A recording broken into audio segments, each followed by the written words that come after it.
Hello everyone, welcome to our channel. This is Srishti Agarwal. तो मैं आप सभी कक्षा 9 क्लास 9 की स्टूडेंट्स के लिए लेकर आई हूँ इंग्लिश मीडियम स्टूडेंट्स के लिए रेमेडियल टीचिंग वर्कबुक के सॉल्यूशन, जिसमें हमने वर्कशीट 5 तक कंप्लीट सॉल्यूशन देख लिए थे सब्जेक्ट साइंस के।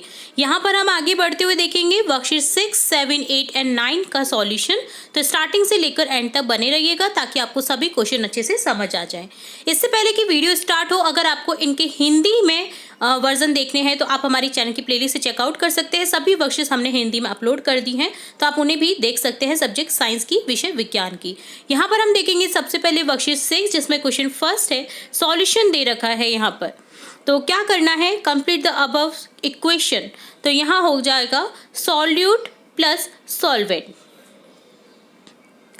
सेकेंड क्वेश्चन है, what are the solute and solvent in tincture iodine solution, tincture iodine. तो यहाँ पर हो जाएगा the solute is iodine and solvent is alcohol and water is an iodine tincture. Define solution, solution को define करना है। Solution is a homogeneous mixture of one or more solids dissolved in a solvent.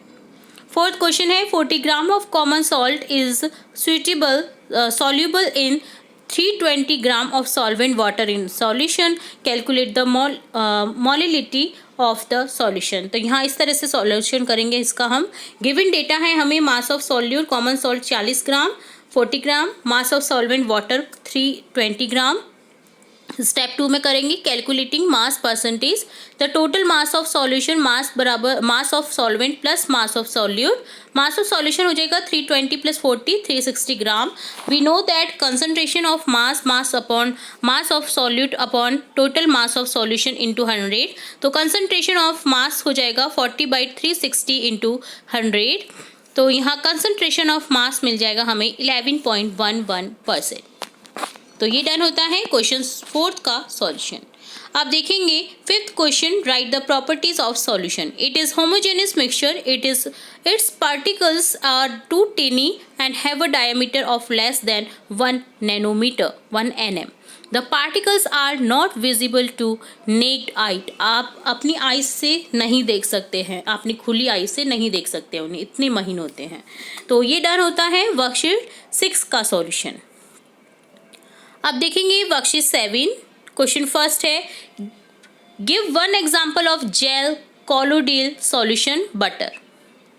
What is Tyndall effect? Tyndall effect. Explain the phenomenon by which the colloidal particles scatter light is called Tyndall effect. Tyndall effect, ठीक है। Tyndall effect बोला जाता है हिंदी में, और आप English में बोल सकते हैं Tyndall effect।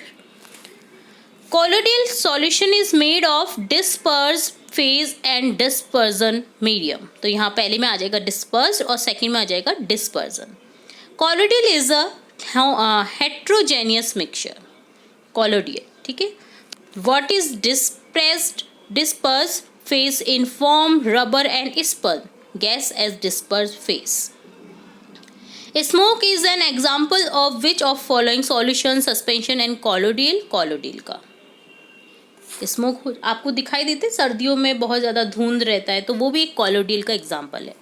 Right any 3 properties of colloidal. It is heterogeneous mixture, size of particles is too small to be seen by naked eye. देखा जा सकता है नेक्ड आई से। They scatter light passing through them making it path visible. तो ये done होता है worksheet 7। अब देखेंगे वर्कशीट 8।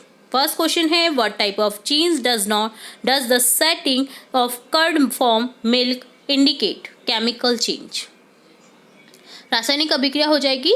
कर्ड से मिल्क बनाना, मिल्क से कर्ड बनाना एक रासायनिक अभिक्रिया है, जिससे आप दही को फिर से मिल्क नहीं बना सकते। तो जिनसे हम चेंज नहीं कर सकते वो होता है chemical change. Okay. Second question है, separate the physical and chemical changes from the following. यहाँ पर आपको केमिकल चेंजेस और फिजिकल चेंजेस, भौतिक परिवर्तन और रासायनिक परिवर्तन को अलग अलग करना है। फिजिकल में हो जाएगा making jewellery from gold, cutting green trees. Chemical में हो जाएगा making tea, burning fuel. Next third question है, inter conversion of state is physical change. Differentiate between physical and chemical changes, आपको डिफ्रेंशिएट करना है फिजिकल और केमिकल चेंजेस को, तो यहाँ इस तरह से डिफ्रेंशिएट करेंगे। In a physical change no new substance is form and the chemical composition of the substance remain the same, these are changes only in physical properties and state. The change is temporary होता है physical change में. The change can be reversed by simple physical method. Heat or light energy may or may not be released and or observed. Chemical change में हो जाएगा. In a chemical change, new substance with entirely different chemical composition and properties is formed. The change is permanent. The change cannot be reversed by simple physical method. Reverse नहीं कर सकते simple physical method से. Heat और light energy are both are given out और absorbed. तो इस तरह से आपको ये लिखना था. नेक्स्ट क्वेश्चन हो जाएगा 5th question. Right any one example showing both physical and chemical change. एक एग्जाम्पल बताना है आपको फिजिकल केमिकल चेंज का. The burning of would. तो ये डन होता है वर्कशीट 8 का सॉल्यूशन. अब देखेंगे वर्कशीट 9.